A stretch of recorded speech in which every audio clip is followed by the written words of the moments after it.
എല്ലാവർക്കും നമസ്കാരം. പൃഥ്വി വ്ലോഗ്സിലേക്ക് സ്വാഗതം.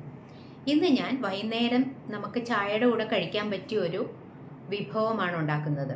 അതായത് പഴം വിളയിച്ചത്. ഏത്തപ്പഴം കയ്യിലുണ്ടെങ്കിൽ ഉണ്ടാക്കാം. അതായത് ഇപ്പം 2 or 3 പഴമൊക്കെ എടുത്ത് നമുക്ക് ഉണ്ടാക്കാം. ഞാനിവിടെ എൻ്റെ കയ്യിൽ ഒരു പഴം ഉണ്ടായിരുന്നുള്ളൂ, അപ്പം ഞാൻ അത് വെച്ചിട്ടാണ് ഉണ്ടാക്കുന്നത്. ഇതിന് കുറച്ച് നെയ്യ് വേണം, കുറച്ച് തേങ്ങ ചിരകിയത് വേണം, ശർക്കരയോ പഞ്ചസാരയോ ഏതാണ് നിങ്ങളുടെ ചോയ്സ് എന്ന് വെച്ചാൽ അത് എടുക്കാം. ഞാനിവിടെ പഞ്ചസാരയാണ് എടുത്തിരിക്കുന്നത്. ശർക്കരയാണെങ്കിൽ പിന്നെ അത് ഉരുക്കി അത് അരിച്ചൊക്കെ എടുക്കണം. അല്ല, കല്ലില്ലാത്ത ശർക്കരയാണെങ്കിൽ ഇതൊന്നും വേണ്ട, അല്ലാതെ തന്നെ പൊടിയായിട്ടുള്ള ശർക്കര കിട്ടും ഇപ്പം, കല്ലില്ലാത്തത്. അത് വേണമെങ്കിൽ അത് ഡയറക്റ്റായിട്ട് നമുക്ക് ചേർക്കാം. അപ്പം ഞാനിവിടെ പഞ്ചസാരയാണ് എടുത്തിരിക്കുന്നത്. പിന്നെ ഏലക്കാപ്പൊടി, കുറച്ച് ഫ്ലേവറിന് വേണ്ടിയിട്ട് ഏലക്കാപ്പൊടി ചേർക്കാം. പക്ഷെ ഞാൻ ഏലക്കാപ്പൊടി ചേർത്തിട്ടില്ല. അത് പിന്നെ പഞ്ചസാരയിൽ മിക്സിയിലിട്ട് പൊടിക്കുകയൊക്കെ വേണം. എനിക്കിപ്പോൾ ഏലക്കയുടെ ഫ്ലേവർ വേണമെന്നൊന്നും നിർബന്ധമില്ലാത്തതുകൊണ്ട് ഞാൻ അതും ചേർത്തിട്ടില്ല. അപ്പോൾ പക്ഷേ നല്ല സൂപ്പറായിട്ടുള്ള നല്ല അടിപൊളി ഐറ്റമാണ് ഇത്. പണ്ടുള്ള ആൾക്കാർ വീട്ടുകളിൽ ഉണ്ടാക്കുന്നതാണ്. ഇന്നത്തെ പോലെ അന്ന് ബേക്കറികളൊന്നുമില്ല, കേക്കും പിന്നെ കുക്കീസൊന്നും മേടിക്കാനും കിട്ടില്ല. അപ്പോൾ വൈകുന്നേരങ്ങളിൽ മക്കളൊക്കെ സ്കൂൾ വിട്ട് വരുമ്പോൾ ഒക്കെ അമ്മമാരുണ്ടാക്കി കൊടുക്കുന്ന ഒരു വിഭവമാണ്. എനിക്ക് അങ്ങനെ ഉണ്ടാക്കി തന്നിട്ടുണ്ട്. അതുകൊണ്ടാണ് ഞാനിത് ഉണ്ടാക്കാമെന്ന് വിചാരിച്ചത്. നല്ല ഇഷ്ടപ്പെടുന്ന ഒരു വിഭവം തന്നെയാണ്. മിക്കവരും ഇതൊക്കെ ഉണ്ടാക്കുന്നതായിരിക്കാം.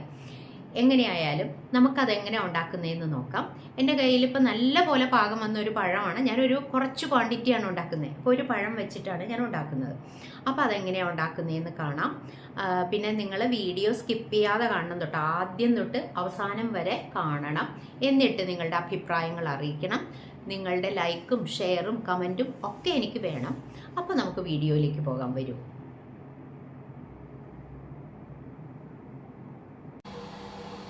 ഒരു ടേബിൾ സ്പൂൺ നെയ്യ് ഇതിലേക്ക് ഒഴിച്ചു കൊടുക്കാം.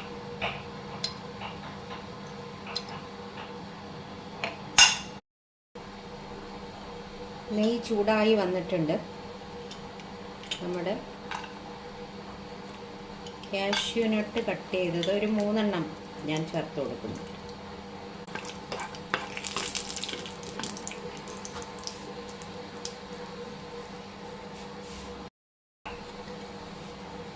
കുറച്ച് റൈസിൻസ് കൂടി ഇട്ട് കൊടുക്കാം.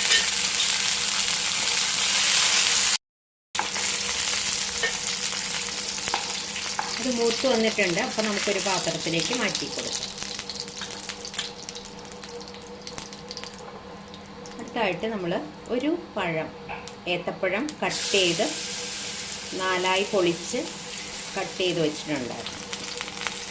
നെടുകെ പൊളിച്ചിട്ട് അങ്ങനെ കട്ട് ചെയ്ത് വെച്ചു.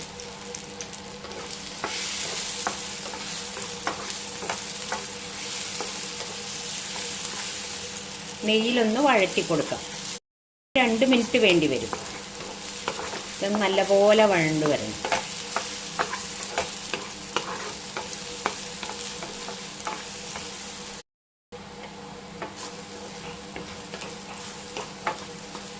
ഒന്ന് ഇളക്കി കൊടുക്കണം.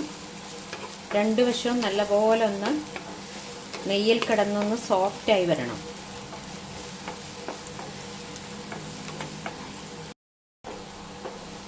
പഴം നല്ലതുപോലെ നെയ്യിൽ കിടന്ന് റോസ്റ്റായി വന്നിട്ടുണ്ട്. ഇനി നമുക്കിത് ഒരു പാത്രത്തിലേക്ക് മാറ്റാം.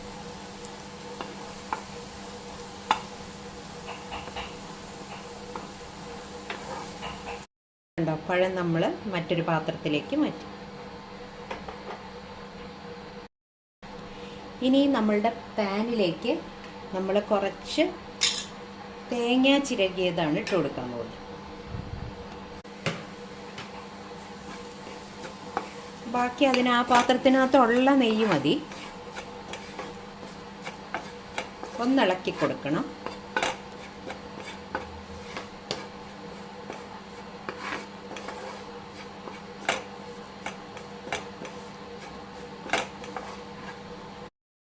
തേങ്ങ നല്ലതുപോലെ ബ്രൗൺ നിറമൊന്നും ആവേണ്ട ആവശ്യമില്ല. ഇനി ഇതിലേക്ക് നമുക്ക് കുറച്ച് പഞ്ചസാര ഇട്ട് കൊടുക്കാം.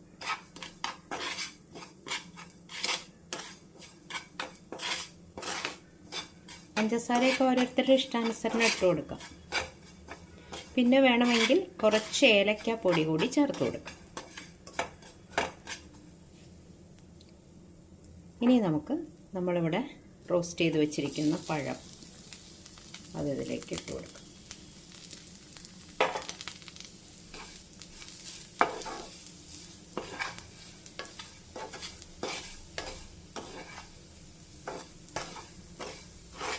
ഞാനിവിടെ കുറച്ച് ക്വാണ്ടിറ്റി ഒരു പഴം മാത്രമേ എടുത്തിട്ടുള്ളൂ കേട്ടോ. വേണമെങ്കിൽ 2 or 3 പഴമൊക്കെ എടുക്കാം.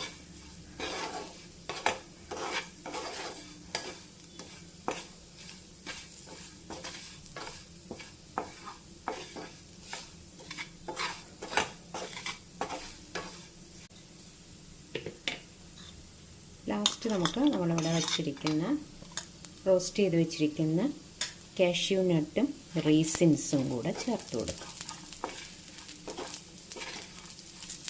കണ്ടോ, നമ്മുടെ പഴം വിളയിച്ചത് ഇവിടെ റെഡിയായി.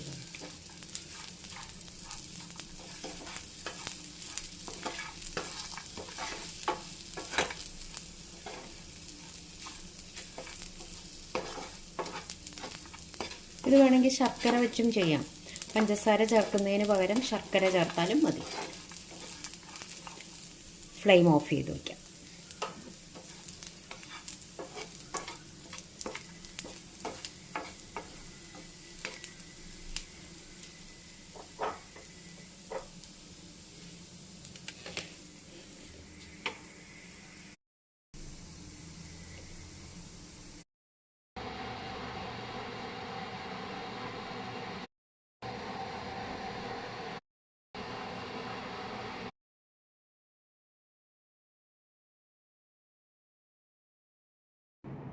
ഞാനുണ്ടാക്കിയ പഴം വിളയിച്ചത് കണ്ടല്ലോ. എല്ലാവർക്കും ഇഷ്ടപ്പെട്ട് കാണുമെന്ന് ഞാൻ വിചാരിക്കുന്നു. വീഡിയോ ഇഷ്ടപ്പെട്ടെങ്കിൽ നിങ്ങൾ വീഡിയോ ഒന്ന് ലൈക്ക് ചെയ്യാനും ഷെയർ ചെയ്യാനും കമൻറ്റ് ചെയ്യാനും മറക്കണ്ട. അതുപോലെ ഇതുവരെ സബ്സ്ക്രൈബ് ചെയ്യാത്തവരുണ്ടെങ്കിൽ ഒന്ന് സബ്സ്ക്രൈബ് ചെയ്ത് ഹെൽപ്പ് ചെയ്യണം. അടുത്തൊരു വിഭവമായിട്ട് നമുക്ക് ഉടനെ തന്നെ കാണാം. Thank you for watching. By.